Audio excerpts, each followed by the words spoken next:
Welcome back to another episode of the Braun Performance and Rehab Podcast, powered by Isofit, Oro Muscles, and Firefly Recovery. Isofit is my go-to for all things isometric strength training. For more on Isofit, be sure to check out isofit.com. Oro Muscles revolutionizes rehabilitation with real-time actionable insights into muscle activity with live biofeedback and instant analysis, which has made a huge impact in my work with athletes. For more on Oro, be sure to check out oromuscles.com. Episodes like this are made possible by Firefly, the official recovery provider of the Braun Performance and Rehab Podcast. For more on Firefly, be sure to check out recoveryfirefly.com. Today, I'm joined by Brad Thorpe, Mark Jamison, and Matt Tometz, and the three of us are going to be discussing isometric training for performance considerations, rehabilitation considerations, and so much more. Really great episode with three guys who are at the top of their game, and I know you're going to love it. Enjoy. Mark, Brad, Matt, welcome back to the podcast. It's so great to have the three of you here all at the same time together, and I'm really excited to kind of dive into this world of isometric training and kind of peel back the layers of that a little bit. For people who aren't familiar with the three of you, would you mind just kind of giving them a quick overview of who you are and all the amazing things that you do? Mark Jamison. I'm the Associate Athletic Director for High Performance at Southern Illinois University, Edwardsville. So in that role, I'm an S&C strength and conditioning coach, primarily oversee men's soccer, but then I also oversee our sports medicine, sports nutrition, sports science, and sports psychology. So most of what I do outside of just working with men's soccer is I work with every injured athlete that we have. So I oversee all of our return to play athletes from immediate post-op all the way through their full return to whatever sport that they play. Fantastic. So my name is Matt Tometz, currently residing out of Chicago, Illinois. I've spent 3 years in the private side at TC Boost Sports Performance, developing a kind of niche and background and lens of kind of sprinting and speed development. I spent this past year at Northwestern working mainly with the baseball team, and now I'm building up my business, Tometz Performance Solutions LLC. Pretty cool to say that, but I'm self-proclaimed as a strength coach with the sports science problem. So I'm just trying to add in data, and that's a fascination of mine to see how that can make me a better coach and kind of make that the scientific method of the process of reiterating with numbers and kind of things like that. And I guess I'll toss on there a content creation problem, just trying to be an influencer. I post way too much on all the mediums, from social media to YouTube to my podcast to my Patreon to kind of everything in between. So here we are now. Thanks for having me on. Yeah, and I'm Brad Thorpe. I invented a exercise product that focuses on isometric-based exercise called Isofit.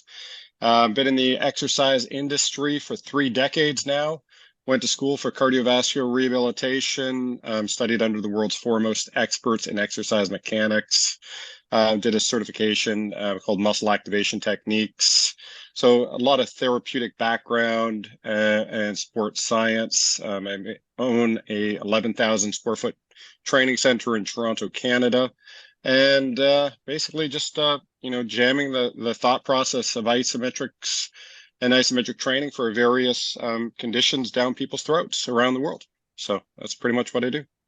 Yeah, the three of you has such a wealth of knowledge and experience and just incredible backgrounds that way. And, personally, I'm still a young guy. I'm trying to figure a lot of this stuff out. I don't really know everything there is to know that way. And, to be quite honest, I went through schooling, I did bachelor's of exercise science. I did doctorate of physical therapy, and isometric exercise was not really covered that much in it. In fact, we never even had a formal strength and conditioning or programming class. And I have a degree in exercise science. So it's really kind of terrifying to me how little this stuff is discussed and covered. Yet in clinical practice, I've been using isometrics all of the time and having incredible results from them. So much so that I'm starting almost all of my post-op ACL, post-op meniscus athletes with some form of overcoming leg extension isometric, literally the day after their surgery now. And it's been incredible to see the benefits and see the results of introducing isometrics into the athletic population. But obviously, the term isometric is very broad, and there's a lot of different ways to do it. There's a lot of different variations that exist in the isometric world. And obviously, it's not just about what the tool is, but how you use it and how you program it that way. So I'm really interested to hear on your end that way, just in general for the performance side, the performance sector, where do isometrics fit into your programming consideration? How are you programming them? Do you prefer overcoming ISOs, yielding ISOs, functional ISOs? There's like new isometric flavor of the month, I feel like, all the time. So where does this fit into the program, and what kind of things are you kind of doing with the ISOs from your programming standpoint? I'll set the bar low. All right, let's do it. So Let's go, first, Maddie. I totally want to reiterate just the knowledge or lack thereof of kind of just ISOs in general. And admittedly, my own journey with ISOs has been mainly from Keith Barr, just consuming a lot of his content from more of a research standpoint, and then Kyle Salmons from more of a applied standpoint. And honestly, just doing this kind of over the course of time and being asked to be on this roundtable, I was like, well, I guess I just post about it maybe every few posts. I guess I'm not an expert, but I did enough to earn this spot. So definitely a trial by fire and kind of learning over time just to reiterate that point. But there is a lot of good content out there, and I've enjoyed diving into some of the ISOFIT stuff that Brad has put out there as well. But I see isometrics fitting in a variety of contexts as there's a flavor of the month. So it can be anywhere from activation to rehab to teaching and building, some time under tension as well as kind of recovery. I'm probably the most not hesitant, but I haven't really dove into the overcoming and kind of performance side just yet. But I think basically everything besides that, I've seen a lot of value in working with athletes from 9-year-olds up to professionals, working in a crazy kind of in season of Power Four. It's crazy calling it Power Four now, but Power Four baseball and kind of just navigating that in season schedule. They were super foundational for that. So yeah, just to say it again, activation, rehab, teaching slash building and recovery. And then those are my two kind of main names, but they've been a huge help to my program and super versatile as well. I mean, I could probably carry on with that. I'm sure Brad has the most educated response of all of us for isometrics, but just I'd say more the collegiate realm and how I've used it. To both the guys' points, the background on it is not very extensive. I think probably the two most popular like training systems, especially for like college strength coaches that at least highlight, if not are centered around isometrics, would be triphasic training. Is obviously part of the approach there, and then Jim Snyder's tissue reeducation that is typically like a postseason side of things is pretty heavily dominant on isometrics. So that's I think where a lot of people in the performance side of things probably first got some kind of introduction to isometrics because it is not heavily talked about in our educational background, which is sad. So a lot of that, I think is mostly postseason that typically people started, and that's when I, early on would use it a lot, is in that postseason period of time. Obviously, try to reintegrate back into full range of motion for a lot of athletes and just having them do long yielding isometrics more than anything else. What it's grown into, I think, over the last couple of years, and obviously like Alex and Tara and some of those courses from a pushing isometric or overcoming has made it more popular. We're already doing those things as all of our force assessments. They're all some form of a pushing or overcoming isometric.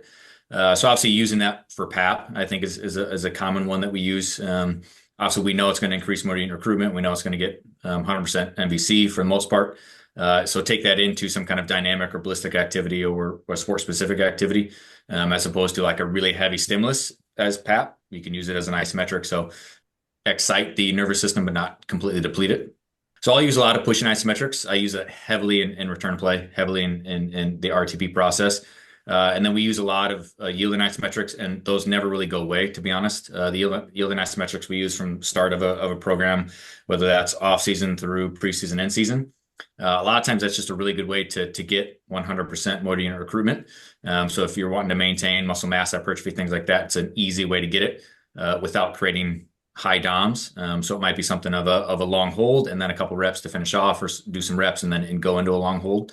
It's just a good way to again, keep that muscle mass around as much as you possibly can. And from a rehab standpoint, because that's kind of where most of my focus is, a lot of the tendinopathy, with our basketball players and volleyball players, there's a lot of tendinopathy. A lot of the prescription is 40%, 60% MVC pushing isometrics and isometrics. And so, trying to figure out different ways to quantify what is 40%, 60%, whether that's through force dynamometers or surface EMG and things like that, but using that heavily in the rehab setting. And then especially for me, I think in the last year or two, that late stage return to play, because obviously in the early and mid stages, it's so focused on a lot of time and attention and long eccentrics and trying to make a lot of these muscle adaptations. And then it transitions to max strength and rate of force development. But then when they return back to their sport, they're getting so much exposure to the same things that you were just preparing them for. So I've actually peeled away from a lot of those training stimulus, because otherwise we're just driving them down into a deep hole of fatigue, and then we're creating more compensations and things like that. So I've actually taken an approach where that late stage return to play, probably 80% of the programming is from isometrics, pushing isometrics for max strength, yielding isometrics for strength endurance, and just making sure we keep tendon health as much as we can, because they're doing so much of those dynamic ballistic activities that within the sport. So yeah, I mean, I use all varieties of them in both healthy athletes across all of our sports, all 16 team sports we have here. And it's a very heavy approach in return to play.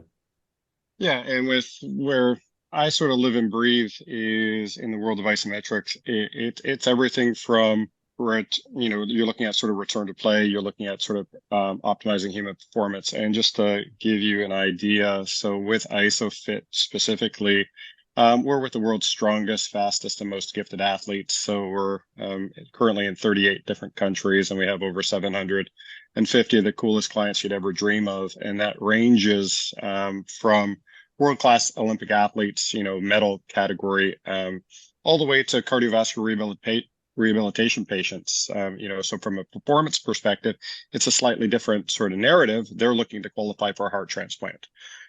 So they're looking at things like circulation of blood is important for them, as opposed to, what type of MVC or, what is their personal lift and performance gain. They're just looking to be honest, to be alive, which is really, really cool that you're able to sort of cover that gamut. But one of the things that we sort of look at is anything from the tendon stuff that Mark sort of mentioned. Historically, we look as an industry at about 0.0075% of the total tendons in the body. Like, we often talk about the Achilles tendon, the patella tendon, quad tendon.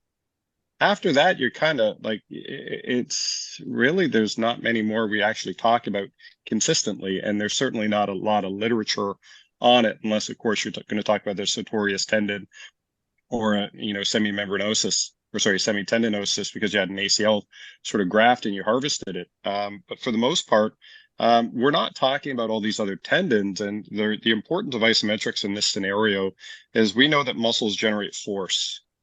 We know that tendons transmit force, but we're only talking about less than 1% of the total tendon structure. And what can we do as a grouping of individuals to optimize this tendon performance? And one of the things when you're looking at sort of the research is longer hold, higher intensity isometrics is better than sort of shorter duration isometrics for increasing tendon stiffness. And one of the things we also have to think about also is, what is the tendon attached to, right? The bone structure. So we actually have the ability to increase the actual mineral density of bone with isometrics, and we can do that strategically. So if we're coming off somebody with an ACL rupture and we're looking at a return to play protocol, we can actually look to build the bone structure and all the different tendons that would attach in the localized region through just basically angle specific isometrics.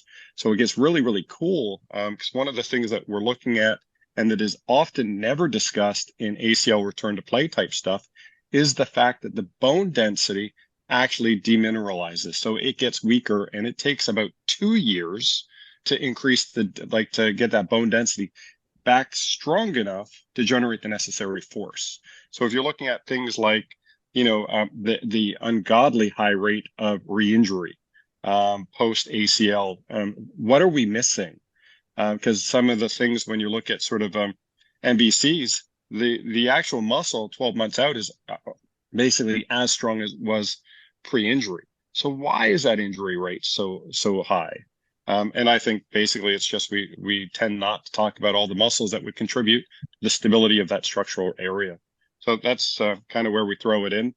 So everything from tendon to performance. I mean, you can go down the rabbit hole, You can look at things like cognitive function and increasing white matter formation in the brain, where you're looking at intra-brain communication to help with memory recall. So that's going to have a huge thing with athletes when you're looking at sort of courses, tactics, basically game strategies and game scenarios. So it really covers the gamut, as I said. So that's where we sort of put it in. There's definitely a lot to unpack from that, and there's a lot that I really want to dive into. I mean, Mark, as you were talking, you brought up the concept of this deep hole of fatigue that athletes often find themselves in. And I've had a conversation about this with a lot of different strength coaches where some of them feel like load monitoring and management is essential. And, if the athlete is doing too much, or, if they come in one day and they're in the red, like, we've got to reduce their workload. We've got to back everything off and pump the brakes because we don't want to, overstimulate or overtrain them. And then there's others that do almost none of that. And they say, well, the sport is intense and they're going to be playing really hard for a really long time. So if we don't prepare them for that ahead of time, then we're preparing them for failure when the season rolls around or when the game scenario demands that they perform in a state of fatigue, because the unfortunate truth is athletes are going to play fatigued. There was one college D1 field hockey team I was talking with that played 8 overtime games in a single season. So that's, 8 additional halves. That's 4 extra games a year compared to everything else. There's going to be a level of fatigue that comes with that.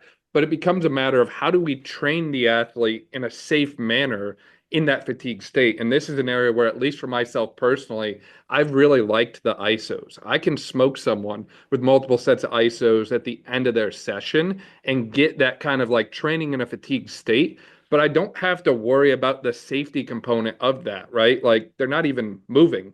I found it's really difficult for someone to get hurt when they're literally not even moving at all. And in the case of the overcoming ISO, the resistance is literally the force that they're generating. So if they're not able to produce the force themselves, they're never going to experience it as a resistance force. And I found, at least on my own side in the rehab and return to play side of things, a ton of benefit from introducing the isometrics towards the end of the session to introduce that concept of training in a fatigue state, because I know the athlete is going to have to do it. And if I don't expose them to that before they're back on the field and playing, then, I've ultimately failed them. I haven't addressed everything that I should have that way. And I'm interested to hear you guys' thoughts on that. Is isometric training kind of the way to train in a state of fatigue, or are there other options available, or where does that kind of fit in to the like training and fatigue state, or preparing someone for that more endurance element of sport that way? Yeah, I think that there's a lot of benefits to getting to those longer kind of time under tensions. So if it's for the muscle itself, so it's almost like a pseudo kind of BFR, blood flow restriction, where holding the muscle kind of occludes the blood flow in, squeezes all the blood out. So when you relax, you get that rush of new blood in. So that's why I think it has a lot of use for kind of the recovery and the activation. And then also for the tendons, this idea of kind of stress shielding and stress relaxation, where the muscle is bigger and stronger than the tendon. So the muscle is going to take over. So the longer you hold an ISO, the more you fatigue the muscle, the more the tendon kind of has to step in.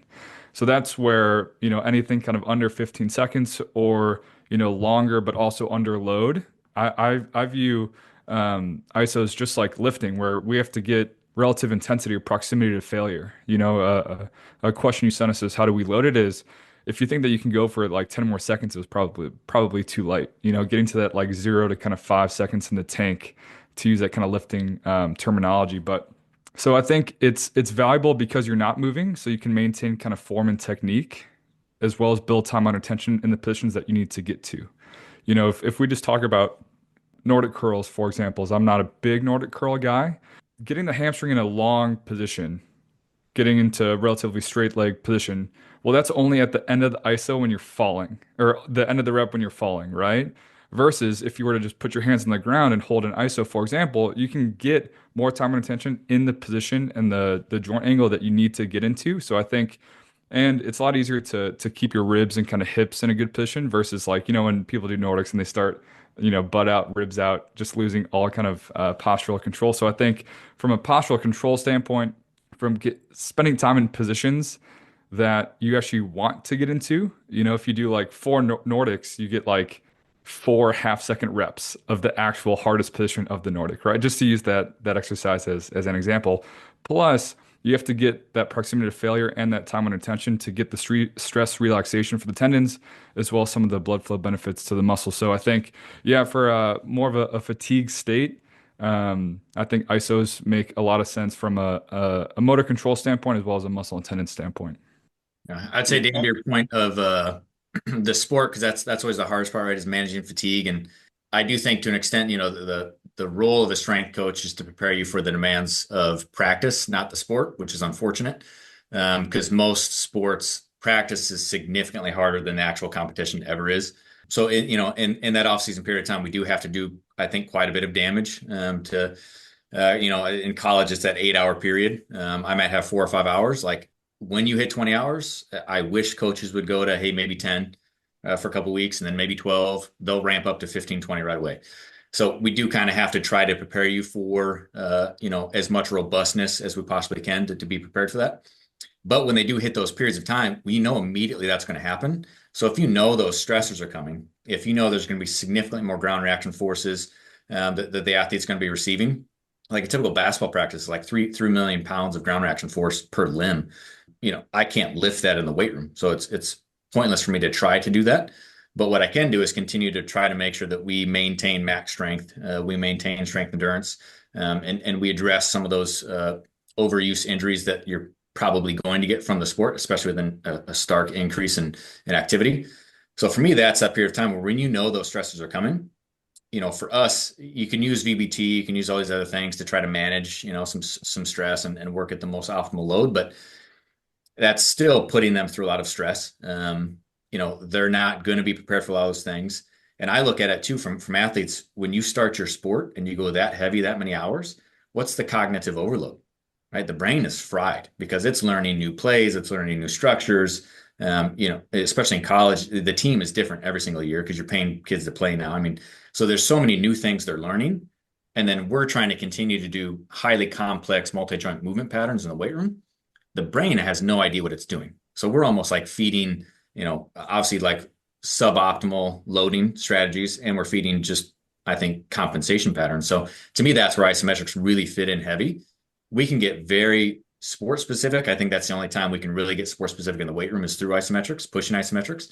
We get very, from an angle standpoint, specific to what we know you're going to get in your sport, whether that's acceleration, deceleration angles, braking, and things like that, multi-directional pushing isometrics. And then to get full range of motion patterns, that's where you can do a lot of your yielding isometrics and address exactly what Matt was talking about. So to me, that's the perfect time, is that early transition into 20-hour period in college is really start to ramp up more of the emphasis on isometrics. It should always be in your program because it's not something that all of a sudden you want to be brand new. But if you were going to introduce it, it's not hard, right? I mean, you're just either holding a position or staying in a position trying to move something that won't move. So it's an extremely easy thing to integrate at any point in time. But to me, that's in a performance standpoint, to try to manage fatigue, that's the best time to introduce it, is really early on when all the stressors are going to be high from the sport. Yeah, and one of the things that I love, so over the last couple of years, and this is not a popular opinion, and it probably offends a bunch of people, but I guess I'm okay with that. But if you look at things like velocity-based training, what we've done is we've taught athletes to give up when they start getting tired, and which is very, very unfortunate because the majority of athletes are injured in a fatigue state. And this is where isometrics, and I'm talking like high effort, long durational isometrics, and we created our program called 30 and 30. So you're looking at 22.5 minutes of isometrics over a 30-minute period. So it's like 30 isometrics, 45-second contraction, 15-second transition time at 100% workload effort is what I instruct people to do, just so we can get those athletes physically and emotionally training at fatigue states. Because it's grueling, it's hard. And, as Mark mentioned, the amount of force these kids are dealing with. And let's be honest, these kids, if they're 17, 18 years old, are adolescents. They're not structurally grown adults yet. But they might be, if you're dealing with some basketball guys or volleyball guys, they might be pushing 7 feet tall, right? So the torque values that you got to sort of think about when you're looking at change your direction, if you're looking at deceleration, Damian Harper is one of the big names in sort of the deceleration world. So he'll sort of state that it's anywhere between 5 and 12 times body weight when you're looking at deceleration, depending on that sort of, time interval from, when you decided to decelerate to change your direction. But one of the things that we have to remember is the fact that in a deceleration event, when you're going to change direction, that moment where you change direction is isometric, right? You zero out your velocity going in one direction, and then you reaccelerate from zero into a new direction. The time interval might be, 0.02 seconds. That isometric component still existed. So if we don't have the ability to tolerate those high forces, you're kind of going to be screwed. Like one of the guys that I work with, now he's an investor in our company, a guy named Kurt Browning. So he's a figure skater, right? And a lot of people don't think that figure skating per se is a high contact sport. But this gentleman was the first person ever to do 4 revolutions in the air. So a quad. He did that in 0.8 seconds. And I think he traveled almost 20 feet in the air, while doing it. So it wasn't an insignificant jump. So high velocity, he had to rotate 4 times around in 0.8 seconds and land isometrically in order to accomplish his task, right? And that sort of brings up another interesting point is the majority of exercises athletes are doing in the gym are isometric when you actually count the total number of joints holding position to allow the form to take place. Like you look at somebody doing Olympic lift.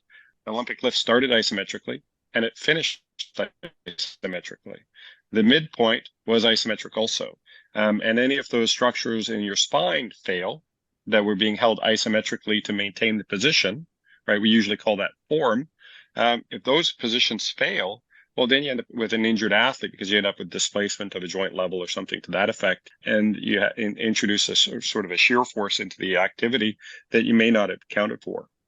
So we're able to sort of build in those levels of fatigue training, to be honest, to make it a lot easier when you get into the gym environment or when you get into the field environment. So there's, to be honest, less injuries. And most non-contact injuries, if you truly like hone in on the architecture of that injury, was the failure of your ability to upregulate isometric tension instantaneously at that moment in time.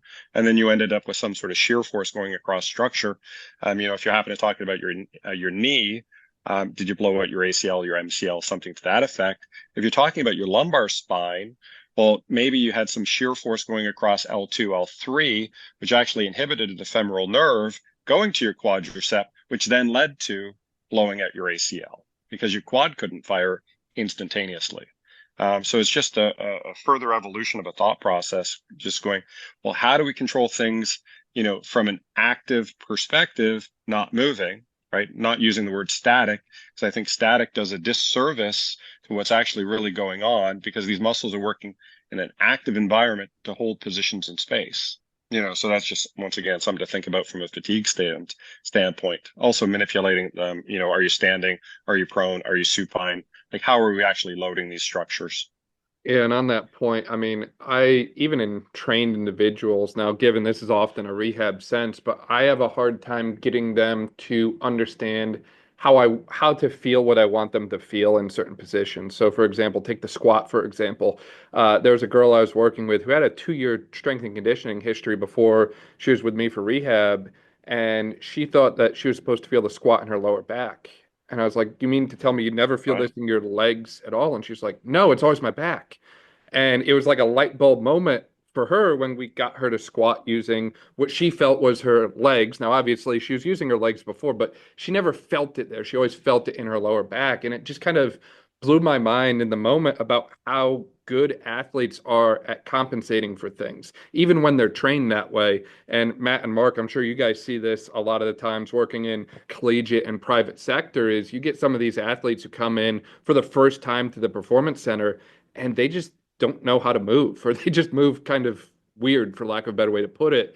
It's like you are so good at your sport, you're so specialized in your sport, and then we take you out of that, and all of a sudden you can't even hold a deep squat position for more than 5 seconds without like a quaking response of the quads, for example. And I definitely think that there's some kind of value, even just from like an overall motor learning standpoint. Someone brought up the neurological sense of isometrics before, just this concept of teaching positions. Like maybe I'm a strength coach and I put a ton of stock in athletes being able to squat big weight or do Olympics, like you brought up.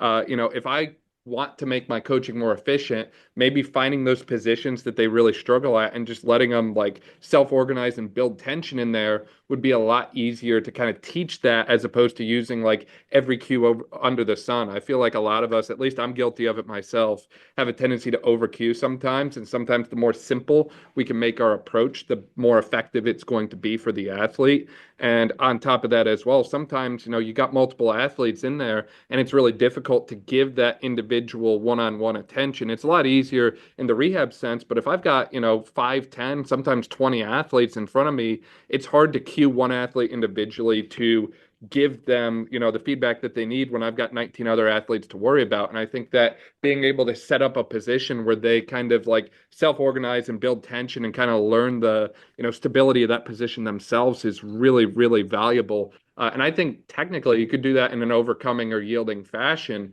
right? Like overcoming just self-generated, and then yielding just being like weight pulling them down. Like in my mind, I'm thinking about the lunge position that way. Like if they're struggling to really feel it in a deep part of the lunge, heavy weight, get them low and just kind of hold there and let it pull them down. And, I think the other piece to that as well is I think that you should, in theory, train both yielding and overcoming ISOs, but I think they have slightly different applications, right? Like I know Matt and Mark, you guys mentioned that you kind of train both, and Brad, historically, I kind of see you doing more overcoming, but maybe that's just me. I think that the overcoming definitely has great applications across the board, but I think the yielding carries over better to the eccentric moment for a lot of the athletes, and a lot of the issues that I see with athletes occur eccentrically. So I certainly see some value in training both and having both in your programming at all times. And even if someone is early on post-op that way, you can still train these, right? Like I said, I start them very early on post-op that way. Post-op day one for ACL, we're doing overcoming ISO. So you can really start these early and just kind of evolve them throughout your process with the athlete. I don't think they ever really find their way out of the program. First, I want to put out there, I've seen some of Dan's training videos of himself on social media. He could probably lift 3 million pounds, just to put that out there. False. He Very he false. is a beast. Have you seen his chin-ups with like, I don't know, what are you doing, 90-pound chin-ups? We're Crazy. on 135 now. It's insane. So just had to give Dan a plug. Can't be caught behind the podcast host table. Don't worry, I'll give you a shout out. But so yeah, I think yielding versus overcoming, holding, which is basically resisting the eccentric, or pushing, which is pushing the concentric. Then you can do both of those at, submax or kind of max intensity. But I know energetically the holding isometrics is going to be a little bit more demanding as you're kind of fighting the eccentric, and some overcoming kind of more maximal can also turn off the antagonist muscle because it's so neurologically driven towards the agonist muscle. So I like the yielding and the holding for a little bit more of that metabolic or energetic kind of standpoint of fatiguing the muscle, getting to the tendons and kind of things like that. And I guess I'll share my perspective on kind of why I'm not all in on overcoming yet. Now, I know that there's a lot of use for the super high outputs and for some of that post-activation potentiation, or the PAP, that Mark mentioned earlier. My bias and lens, kind of being through movement, sprinting, kind of that speed background, is the point of all these things is to come back to sport, and sport is applied through movement until we open our first isomet dipole league. But I think that there's such a rhythm and a feel and a timing of coordinating multiple joint actions and movements, whether it's a jump, whether it's a sprint, or whatever it may be. So I think if you were to do overcoming ISOs, you have to come back to what that movement is, and that feel and that rhythm and that timing. And just to use an example of the light bulb of contrasting resisted sprints, how at first at TC Boost we thought, oh, contrast 50% velocity decrement, which is like the heaviest that you'll go. And then these kids fall on their face after, and it's just like, why didn't this work?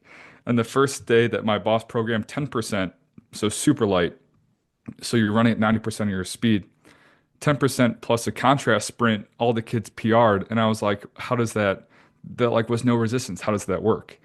And I think it's because 10% is so close to the actual feel of sprinting, and 50% doesn't even feel like an actual sprint because it's so different, even though it is sprinting. So I think to come back to the movement and the feel of an actual movement or coordinating, like I said, just the coordination of triple extension plus arm swing of just a vertical jump, let alone more of a unilateral action like sprinting. So I think it's coming to my programming more in that holding the HEMA, the holding isometric muscle action for some of those more muscle tendon recovery activation benefits. And there are uses for the pushing. But I think if it does come back to movement, as that's how sports are played, to not get too away from that kind of feel of doing the movement, in my opinion. That's a really good point. I think a lot of it's like the application of use. I'll use holding isometrics or yielding isometrics the entire year round. They never really leave the program. I think to Brad's point of like fatigue and training them how to, maintain position under fatigue. If you look at true motor unit recruitment, that's one of the best ways to actually get 100%. MVC is a very long holding or yielding isometric position, especially if, to like Matt, your point of like the Nordic hamstring. If you look at sprinting, the hamstring is primarily in an isometric state almost the entire gait phase until foot contact. And semitendinosus is the primary knee flexor. So the more that we can do a lot of long yielding isometrics and knee flexion, even some kind of internal rotation, just to really bias that muscle. And then at length, really kind of focus on biceps femoris long head that's kind of the primary when you have foot contact. So those yielding isometrics, I think they're a really good way to prepare the muscle for all the running that you do, all the sprinting that you do to Matt's point in sport. But I think too, like if you look at gait, I think we have more impact on gait with isometric patterns than we necessarily do with overloading so much motor skill acquisition of all these A skip variations and all these B skip and leg cycles is so much. It's really hard to learn. And if kids don't know what a midfoot strike feels like on the ground, it's really hard to learn a lot of these vertical skills. So I think isometrics are a really good way to like teach them, here's what midfoot contact is. Here's that slight triple flexion of the ankle, the knee, and the hip when you contact the ground. Sprinting essentially is a failed isometric, right? The more flexion that we have on ground contact, you just failed isometrically to overcome all that inertia and gravity. So I think a combination of pushing isometrics in gait-specific positions is a really good way to learn the actual motor skill of this is what the position should feel like when I contact the ground, be strong enough for that. And if you look at sprinting, like, it's a simultaneous yield and pushing isometric at the same time on ground contact, because I'm yielding, trying not to collapse underneath all the force, but I'm also pushing to project and continue propulsion. So I think a good combination of the two has, to me, the most overall impact. And to Matt's point, you have to sprint. Right? It can't replace anything. But also to Brad's point, like I'm not going to focus on using Olympic lifts, and then there's nothing wrong with them, but I'm not going to focus on those as my primary training stimulus to improve triple extension and hope it carries over to sprinting. I would prefer to use position-specific pushing isometrics and holding isometrics and sprint. So now they're strong in those positions. They understand those positions. They can feel those positions. And now let's go actually do those things and put it into action with some of our sprinting action.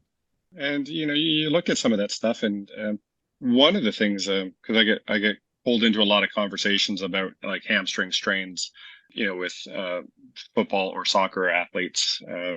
One of the things that when you start to look at motion and running, one of the things that we often overlook is the contact point of the foot on the ground actually has net velocity of 0, right? So that instantaneous net velocity of that foot on the ground is 0. And the reason for that is if you look at your body as a whole body mass, you're translating across the surface of the track or the field, because you're looking at the translatory forces of the body mass moving forward, and then the rotational velocities of the individual running down the track. So that's going to zero out because you got the forward momentum or the forward vector for translation. And you got the sort of the vector for the rotational side going the opposite direction. Now, the interesting thing is when you start to look at the upper body mass, it's actually twice the magnitude, right? So you're going to get a lot of individuals that could help reduce the rate of hamstring injuries by doing upper body isometrics, right? So if they're running at 20 miles an hour, the forces that they're actually dealing with are actually 40 miles an hour from a physics perspective. And now if you look at the top of the individual's head and you take a moment arm, so basically a perpendicular line between the line of force and the axis, and you go down to the tibial plateau, and you actually calculate the torque value of that individual. I mean, where they say 4 or 5 times body weight, we're probably significantly greater than that when you actually factor in the fact that it's now multiplied by 40 miles an hour. So just looking at some of that stuff from an isometric perspective, where Matt, you were talking about Nordics, in my opinion, the benefit of a Nordic has actually to do with the knee structure, and find me one piece of literature that talks about that. The answer is it doesn't currently exist, but those individuals can't do the Nordic if they can't maintain the upper body, the upper body position in order to do that. And one thing that they also forget about when you're looking at the Nordic exercise specifically, like we historically always say, it's for your hamstrings. We negate the fact that there's another 6 muscles that contribute to knee flexion that are super important in the total sort of force output.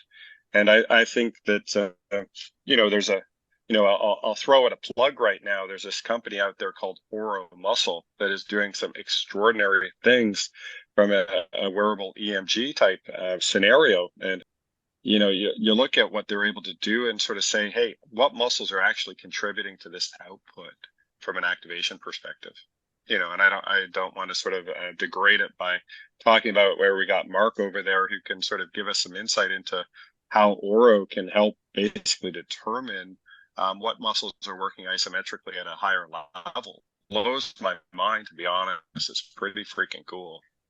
Yeah, Brad, to your point, Oro obviously, there's a lot of EMG out there, and I think the big concern most people have with EMG is inconsistencies, normalization, movement artifacts. Using EMG in like a laboratory setting is not applicable to our field and what we do. It takes forever to get reports back. What Oro does is it provides a very simplified biofeedback for athletes when they use it, which is great because a lot of times, athletes I think struggle to. I think Dan, you brought up with like squatting, right? Like I always feel it in my back when I squat. If you can put something on their quads, first off, it's very lightweight, but you can actually feel now it's like a light palpation to that muscle itself. So you're already kind of a little more focused on the muscle.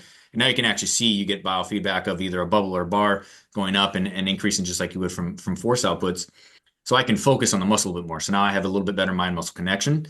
And to your point, Dan, of, we have so many verbal cues that we give and so many effective for that athlete or not. Because I can see it did increase the muscle activation. It did get more higher muscle amplitude or intensity to that muscle.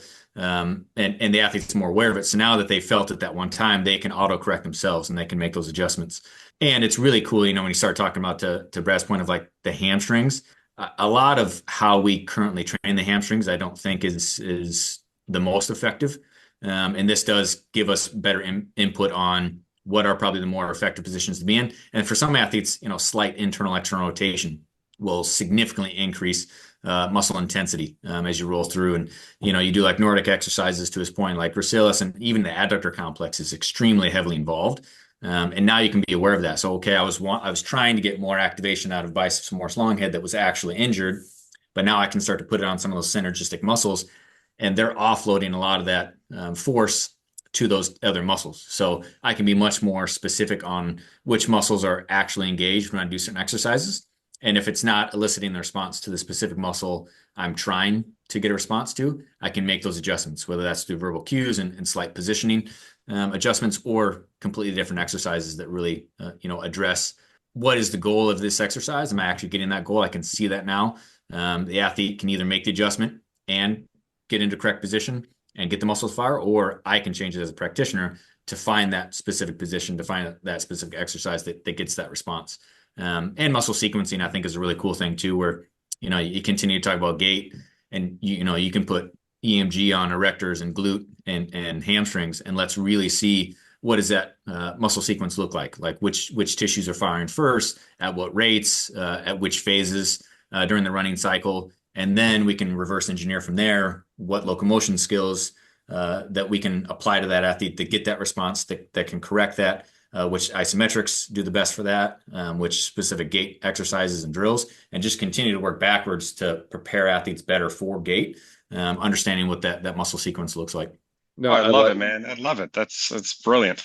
I like that a lot. And I mean, ultimately, it comes back to, again, when it comes to testing, I think context is the king. And it's a matter of not just testing force output, which I love to do, but also, as you mentioned, looking under the hood and kind of understanding where that force comes from. I mean, isometrically, I would say the biggest thing I test is the mid thigh pull. And that's kind of like my own personal measure of strength for the athletes that I work with. Matt, as the sports science guru here, I'm sure you are all well up to date with like athlete profiling and that sort of thing that way, and kind of creating those cool little like radar charts that all the athletes love that kind of give them that video game-esque kind of feel. And I know traditionally a lot of sports science guys were doing that stuff with like max effort strength testing, and I've largely abandoned that, part of just the fact that I'm mostly in a rehab setting, but also like I can get really good measure of isometric strength in, a minute tops, right? Iso thigh pull, throw one or two isos in there, other ones if you want. Like, I know the belt squat's real popular in today's day and age. You can get a real good assessment of how much force someone is able to produce and kind of get that gross like strength profile for an athlete in a really short amount of time. And I find that our ability to like recreate those testing positions is a lot more consistent. And I feel a lot more comfortable with using that data that I've collected isometrically to kind of create that comprehensive profile than I do using that from like a 1 rep max or a projected 1 rep max or so on that way. And maybe that's just my personal bias getting in the way, but I've just found it's easier, it takes a lot less time, and it's safer. And I'm able to get really good data on that athlete and track it over time a lot better, in my opinion, than I would if I was doing like 1 rep max or projected 1 rep max type testing for that. Yeah, I think isometric testing has a lot of value to it. So simple and the output is so high, are more intentional to do more research and things like that. Like simply just labeling like the isomet dipole rack so you always know what hole you're using, right? The height of the bar, and just there's so many ways to make it reliable as opposed to a traditional like 1 rep max squat where form is such a factor, right? Where unless you compare the video of every time you do that to ensure that they hit the depth every time and kind of things like that. So I think from a reliability standpoint, is probably the gold standard because you can recreate the environment as precisely as you want. Now, with that being said, I think that there's just like anything else, there's a skill component. You know how Brad talked about, 45-second ISOs are not for the faint of heart. And just like relative intensity, well, you have to know what true 100% is. So I think that you have to get better at that over time. So I think, I wouldn't do that with an athlete on day one, obviously, not that you guys would either, but learning the skill of outputting truly 100% comes with time. And I think that there is a trade-off of because the outputs are so high that if the athlete isn't prepared for it, there is an increased risk of injury. Like when we were trying some force plates a few years ago at TC Boost, and as our sports science coordinator, I was tasked with like learning it, doing it, teaching, kind of all those things, and just going from an isomet dipole to a belt squat. You put like 1,000 pounds on the pit shark, and then it basically becomes an ISO. The increase in force was just absolutely insane, and it felt almost a little bit unsafe just jumping from an isomet dipole to a belt squat. So I think there is a trade-off, and it's not all positives. But I think if you just load and progress like anything else, I think the reliability, the repeatability, and also the increased output, I think that there's a lot of value. But I want to share a case study really quick on using isometrics subjectively as kind of testing. And I got this idea of kind of rep match from Joe DeFranco, kind of an OG in the field. And I had an athlete at Northwestern who had chronic hamstring stuff. He was a transfer, and I think he had tweaked his I think right hamstring like 9 times. So basically, whenever he would tweak it, he would train his left quad, his left hamstring, and his right quad, and then just wait till his like right hamstring just felt better. So chronically like undertrained.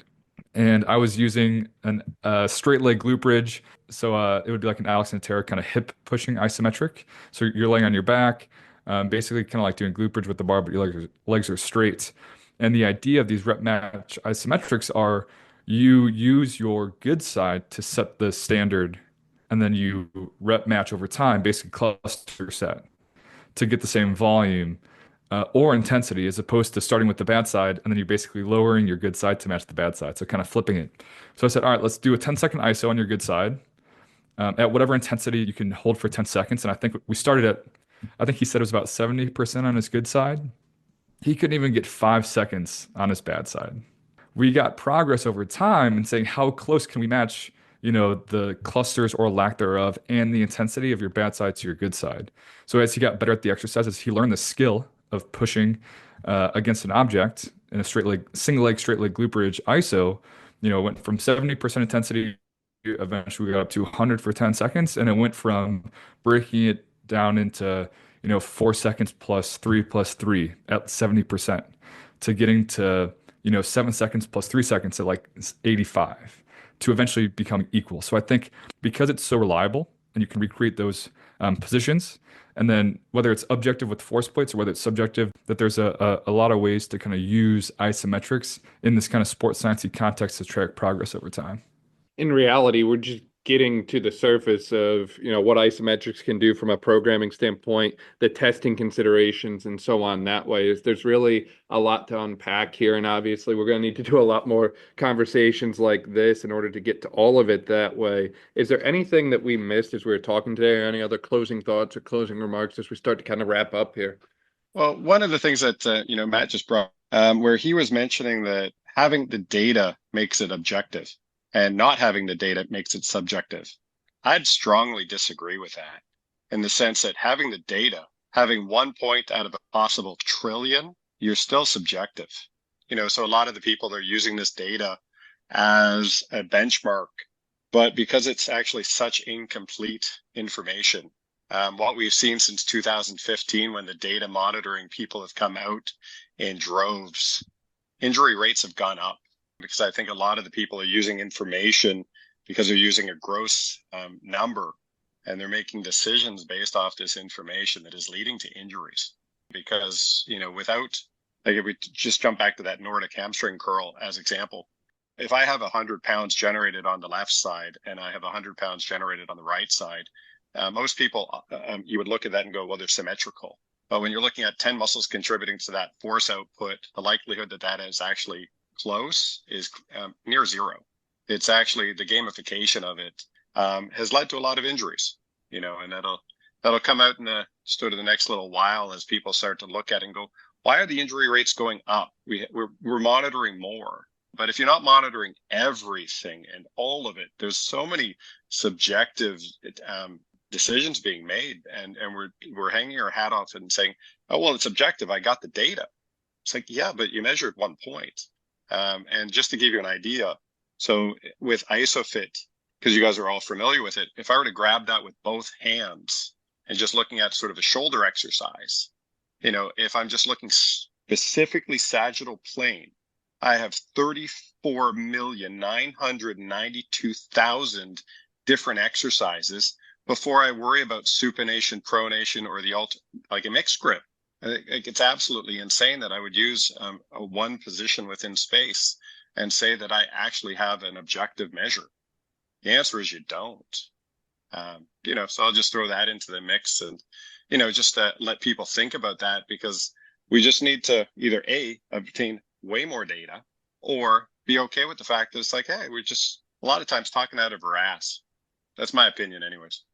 Yeah, the only thing I would probably add, and a lot of it's to Matt's point, I think we could go down deep rabbit holes with use cases, and I've never had a non-successful use case where isometrics were a major component in it. For me, it's the motivation. And Dan, you brought it up. I can get, max force assessments in a couple of minutes. How many athletes really, really love the weight room? It's a small amount, right? And the ones that really, really love the weight room, I get a little worried because you're probably not as good at your sport as the ones that don't. So if I'm asking you to do, 6 to 8 warm-up sets to try to get a 1RM, you're feeling a lot of different positions. You're feeling your low back, you're feeling your adductors, your hip flexors, like you're feeling a lot of things. The motivation isn't there. Where if I can say, hey, we're going to do a couple ramp-up sets and I want you to get after it for as hard as you can for about 5 seconds here. The motivation is typically a little bit higher. So to Matt's point, it's very repeatable, reproducible, super valid. But the motivation is just higher. Anytime you can tell a kid, I can cut your lift from this amount of time to this amount of time, and pretty much get the exact same outputs and benefits, the 100% every time they're going to be more motivated to do that. So your subjective feedback is better in terms of outputs, but also in terms of like RPE and just how fatigued they, perceive the session was, it's going to be 100% better. So if that helps from kind of a going away message of people just, thinking about, maybe they're not currently using isometrics that much, like thinking about implementing it more, is the motivation behind athletes and clients to use that compared to a lot of the traditional training methods is typically always higher. You're going to get a lot of really good buy-in, and they are much more aware of positions and muscles and how things should feel when they get back into doing some of those other, more dynamic or multi-joint movements. I retweet what those guys said. I love that. I love that. Obviously, the three of you are phenomenal resources for people who want to find out more and learn more about isometrics that way, whether it's on Patreon, TikTok, Instagram, Facebook. I'm pretty sure Brad has still got his like MySpace page up there somewhere. For people who want to find out more about isometrics and reach out to you guys that way, where can they find you at online? Instagram and Twitter at Coach Big Toe. Coach Bigtoe. It's my license plate. It's a play on my last name, but and then within that is the link to my YouTube and my podcast, my Patreon, and all those things. But I'm on probably Instagram the most, so that's the easiest place to find me. Yeah, I'd be the same. Instagram is pretty much the only one I really dabble with. I should be more active on social media every now and then I am, and then I get lazy with it. But at Coach Jamison HPC is where you kind of find me there. But yeah, I'll respond. I get a lot of times I get messages from people, and usually on that platform I'll respond pretty well too. Yeah, and for myself, it's at isofit_inventor, and I'm heavily active on LinkedIn. I found from a business perspective, LinkedIn, well, actually, they're both great. All social media is great, to be honest, for business. But Dan, I appreciate your time in organizing all this today. And gentlemen, it was an absolute pleasure. Always a pleasure talking with you guys. Thank you for your time and everything that you do.